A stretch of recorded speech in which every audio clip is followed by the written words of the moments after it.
A reforma tributária pode colocar em risco o Vale-Refeição. E você vai ver também. Bolsonaro confirmou Ciro Nogueira na Casa Civil. A China mantém alerta vermelho por causa das inundações. Em São Paulo, grávidas que tomaram a primeira dose da AstraZeneca podem tomar a segunda dose da Pfizer. Um estudo mostrou que 2 doses da Pfizer e da AstraZeneca garantem proteção contra a variante Delta. Você vai ver a partir de agora.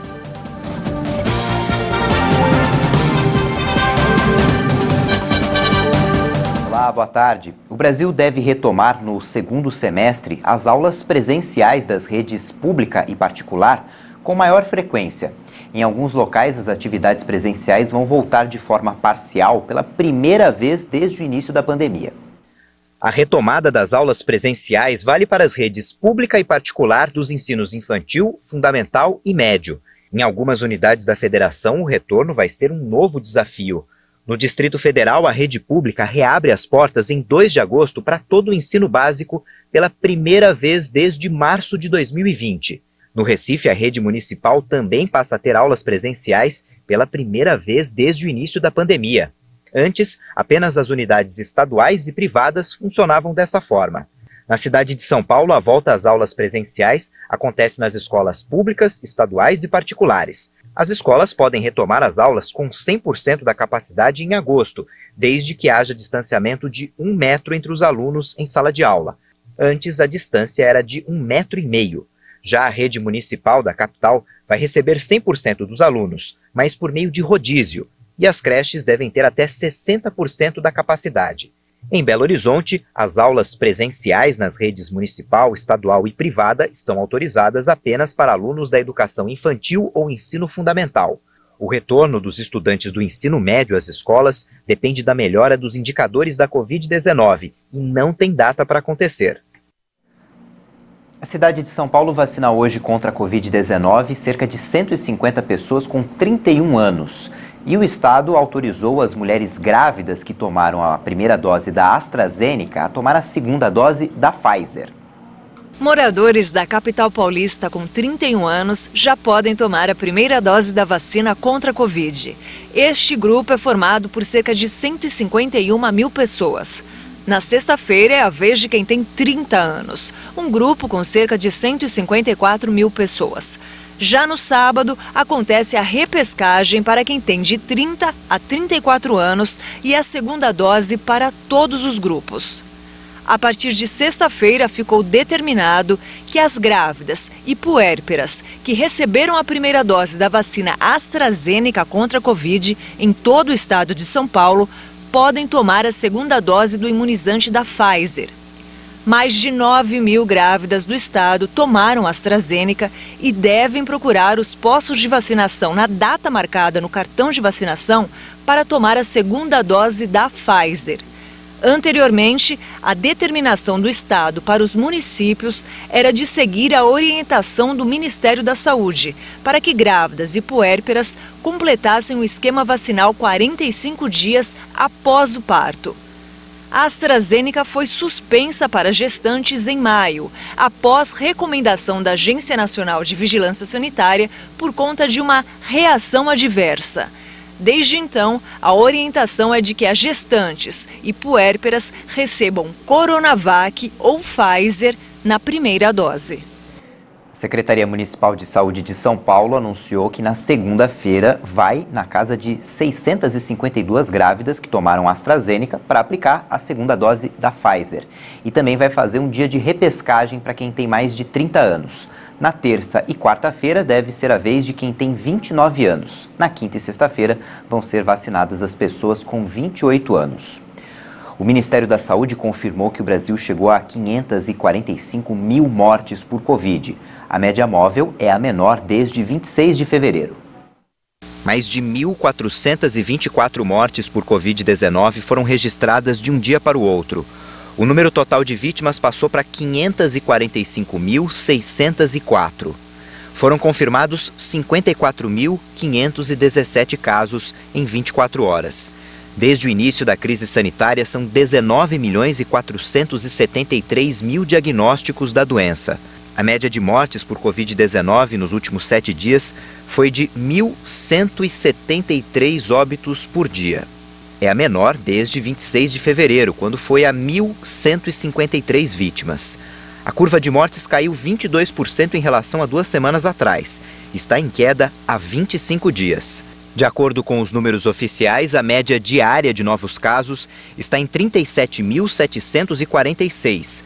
Ainda é a menor desde 6 de janeiro, quando chegou a 36.376. Em relação a 2 semanas atrás, a curva de casos diminuiu 25% e apresenta queda há 3 semanas. E analisando o mapa da Covid por regiões, podemos verificar que somente um estado apresentou alta nas mortes, o Amazonas. Em estabilidade estão 9 unidades da federação: Acre, Alagoas, Distrito Federal, Goiás, Pará, Piauí, Rio de Janeiro, Roraima e Tocantins. Em queda hoje estão 16 estados: Amapá, Bahia, Ceará, Espírito Santo, Maranhão, Mato Grosso do Sul, Minas Gerais, Paraíba, Paraná, Pernambuco, Rio Grande do Sul, Rondônia, Santa Catarina, São Paulo e Sergipe. O estado do Rio Grande do Norte não divulgou os números. O Brasil já imunizou totalmente mais de 35 milhões e meio de pessoas, o equivalente a 17% da população. Já foram aplicadas até agora 128 milhões e 200 mil doses de vacinas, 1 milhão e 710 mil em 24 horas. De acordo com o Ministério da Saúde e as secretarias estaduais de saúde, já são mais de 92 milhões e 391 mil brasileiros que tomaram a primeira dose.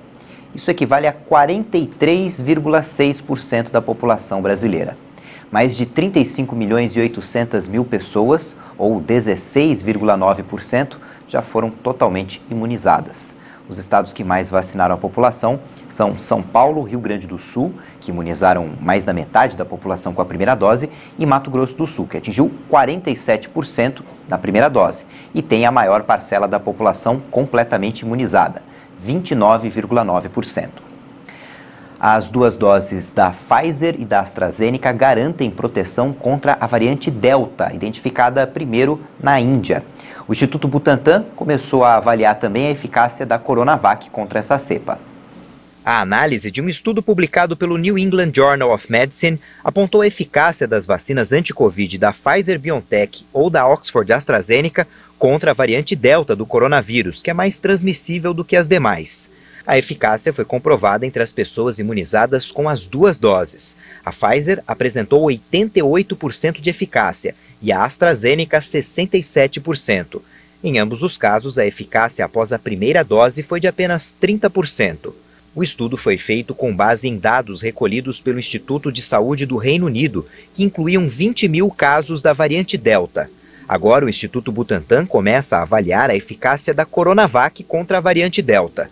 Os cientistas já estão separando as amostras do coronavírus que contém a variante indiana e isolando para testar a eficácia do imunizante contra a Covid-19 em laboratório. Esse é o primeiro passo para testar a reação da nova variante à Coronavac. O presidente Jair Bolsonaro confirmou hoje de manhã a nomeação do senador Ciro Nogueira para o Ministério da Casa Civil. Onyx Lorenzoni deve ocupar a pasta de Trabalho e Previdência Social. O senador Ciro Nogueira, que atualmente preside o Partido Progressistas, entra no lugar do atual titular da pasta, o general Luiz Eduardo Ramos. Ramos deve ser deslocado para a Secretaria-Geral da Presidência da República, que está ocupada por Onyx Lorenzoni. Já Lorenzoni deve ir para a pasta de Trabalho e Previdência, que ainda deve ser criada. No México, o senador Ciro Nogueira decidiu antecipar sua volta ao Brasil para conversar com Bolsonaro sobre o convite para assumir a Casa Civil. Ele deve se encontrar com o presidente em Brasília na segunda-feira. Ciro pode agregar não só um maior apoio político a Bolsonaro, especialmente do Centrão, como deve também tentar melhorar a relação do presidente com empresários e formadores de opinião, com quem mantém diálogo. O projeto de reforma tributária que está sendo discutido no Congresso Nacional pode colocar em risco o vale-refeição de muitos trabalhadores. O texto, ainda em discussão, prevê o fim dos incentivos fiscais às empresas que mantêm programas de alimentação. Na hora de pagar a conta do café, a Edmara usa o vale-refeição. Tem sido assim nos últimos 5 anos. São R$ 25 por dia, que ajudam bastante no orçamento e na qualidade da alimentação. A importância de a gente não ter que desembolsar, não tirar isso do meu orçamento, que eu gasto com outras coisas, com o pagamento de aluguel, água, luz, né? Não é só pro bolso também, melhora a sua qualidade de vida, até a sua saúde, né? Exatamente, nos proporciona isso, né? Ter uma alimentação mais saudável. A colega de trabalho dela, a Gabriela, também vai pagar a conta do mesmo jeito. Ela diz que o ticket não é usado só aqui na padaria. Durante o home office, o benefício ajudou bastante. Conforme eu estava em casa, eu comprava coisas no açougue, no mercado que podia.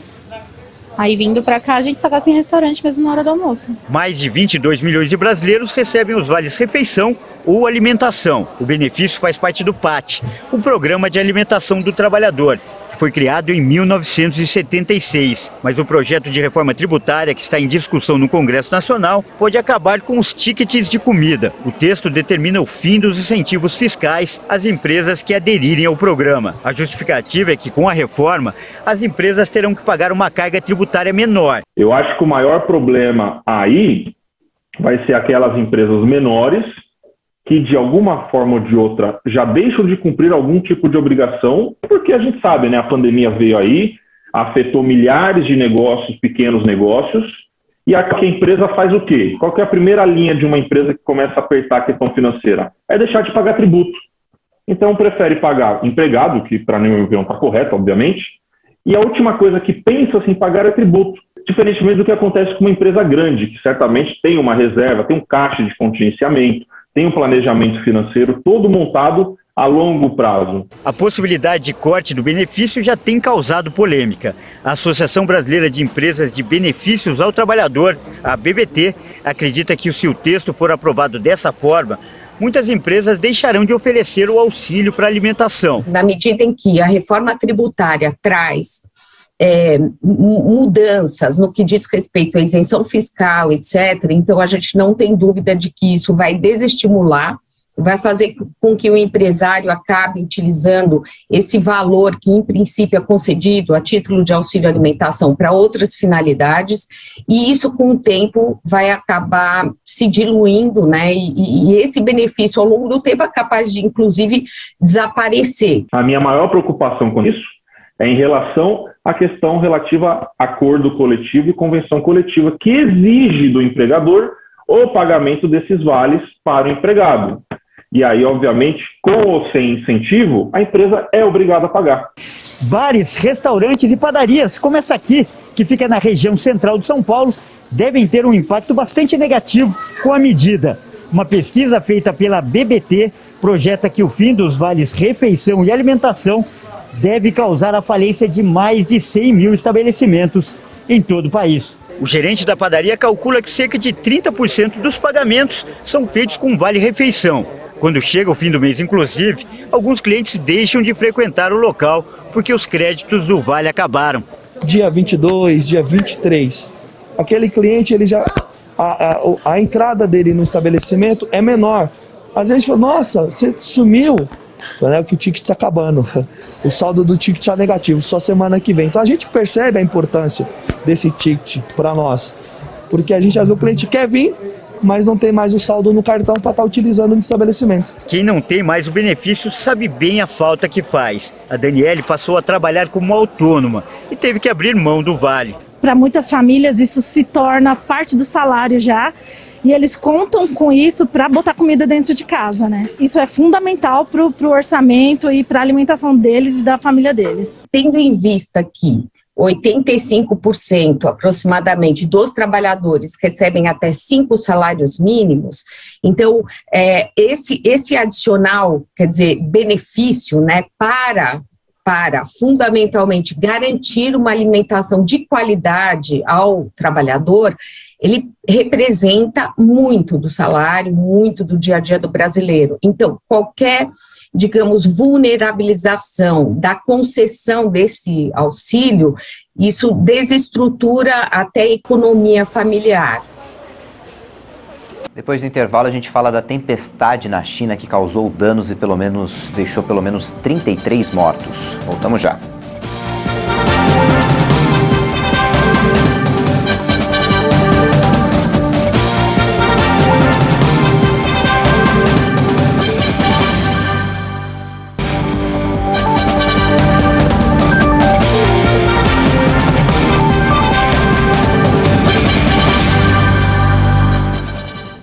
Trabalhadores informais nascidos em maio recebem hoje a 4ª parcela do auxílio emergencial. O benefício tem parcelas de R$ 150 a R$ 375, dependendo da família. O dinheiro vai ser depositado nas contas poupança digitais e poderá ser movimentado pelo aplicativo Caixa Tem. Também hoje, beneficiários do Bolsa Família com o número do NIS de dígito final 4 poderão sacar o benefício. Depois da cidade chinesa de Zhengzhou ser atingida por uma tempestade sem precedentes, autoridades contabilizam os danos causados pelo temporal, que deixou pelo menos 33 mortos. Um alerta vermelho continua na região central do país, que, aliás, espera por mais água. A quinta-feira foi dia de levantar os prejuízos do temporal sem precedentes que deixou vários mortos na cidade chinesa de Zhengzhou. Dezenas de veículos ficaram empilhados em uma rodovia depois das enchentes que deixaram dezenas de mortos. Centenas de pessoas seguem desaparecidas. Caminhões bombearam água lamacenta de um túnel subterrâneo, enquanto meteorologistas emitiam alerta vermelho para mais temporais. Equipes dos bombeiros realizam resgates de moradores e guiam crianças e idosos para a segurança na cidade de Anyang, atingida pela enchente na China. Autoridades informaram que, em 3 dias, choveu o equivalente ao esperado para 1 ano. Moradores buscavam água e alimentos enquanto esperavam que a energia fosse restaurada. Foram as chuvas mais fortes a atingirem a região central da China desde que os registros meteorológicos começaram há 60 anos. A expectativa de vida dos americanos caiu 1 ano e meio em 2020. Os Centros para Controle e Prevenção de Doenças citaram a pandemia como uma das causas e apontaram que a tendência foi acentuada nas minorias negra e hispânica. A expectativa de vida dos americanos ao nascer caiu de 78,8 anos em 2019 para 77,3 anos em 2020, a menor desde 2003. Para os afro-americanos, a queda foi de 2,9 anos, de 74,7 anos em 2019 para 71,8 anos em 2020. Entre os latinos, redução de 3 anos, de 81,8 anos em 2019 para 78,8 em 2020. O grupo mais atingido foram os homens de origem hispânica, que perderam 3,7 anos de expectativa de vida, o que é 90% explicado pela pandemia de Covid. Outro fator incidente é o aumento das mortes por overdose de drogas, crise que ocorreu antes do coronavírus, mas que se agravou durante a pandemia. Mais de 90 mil pessoas morreram de overdose em 2020, um número nunca visto antes e relacionado ao aumento do uso de opioides na crise sanitária. A Alemanha se comprometeu a agir para limitar a capacidade de exportação de energia da Rússia, caso Moscou busque ações agressivas contra a Ucrânia ou use a energia como uma arma. O projeto tem sofrido forte resistência de muitos vizinhos da Rússia, especialmente da Ucrânia, que desde 2014 luta contra separatistas pró-Moscou. O governo ucraniano vê o fluxo de gás russo como uma fonte de influência na região. Por outro lado, também é uma fonte financeira indispensável. As tarifas de trânsito do gás rendem 3 bilhões de dólares anuais aos cofres da Ucrânia. Na declaração, Alemanha e Estados Unidos destacam que se a Rússia tentar utilizar a energia como arma ou cometer mais atos agressivos contra a Ucrânia, Berlim vai empreender ações em nível nacional e pressionar por adotar medidas eficazes em nível europeu, incluindo sanções que limitem a capacidade exportadora russa para a Europa no setor de energia. A Alemanha também informou que usará todo o seu peso para persuadir a Rússia a prorrogar por 10 anos o acordo para o trânsito de gás através da Ucrânia, que expira no fim de 2024. O governo em Moscou disse que a chanceler alemã Angela Merkel e o presidente russo Vladimir Putin estão satisfeitos que o Nord Stream 2 esteja quase concluído. Tomar café não faz o coração disparar, segundo um estudo publicado pela revista científica JAMA Internal Medicine. Os pesquisadores descobriram que o hábito de ingerir café está inclusive associado à diminuição dos riscos de desenvolver arritmias cardíacas. Especialistas analisaram o consumo de mais de 386 mil pessoas por um período de 3 anos, comparando com ocorrências de arritmias cardíacas, incluindo a fibrilação arterial. Segundo o pesquisador Gregory Marcus, após descartar hábitos e doenças que poderiam causar palpitações, os pesquisadores descobriram que cada xícara de café consumida estava associada à diminuição em 3% dos riscos de incidência de arritmia. O estudo não identificou associação significativa entre a dificuldade para metabolizar o café e o desenvolvimento de arritmia. A ideia de que o café causa palpitações surgiu de estudos menores e antigos, incluindo um que focava exclusivamente em médicos do sexo masculino. Atualmente, a ciência tem uma visão diferente. Uma revisão de 201 meta-análises revelou que o consumo moderado de café é provavelmente mais benéfico do que prejudicial à saúde. Além disso, já foram descobertos outros potenciais benefícios relacionados ao café, como redução dos riscos de câncer, diabetes, doenças cardíacas e mortalidade em geral. A Seleção Brasileira de Futebol Masculino começou as Olimpíadas de Tóquio com uma vitória de 4-2 sobre a Alemanha.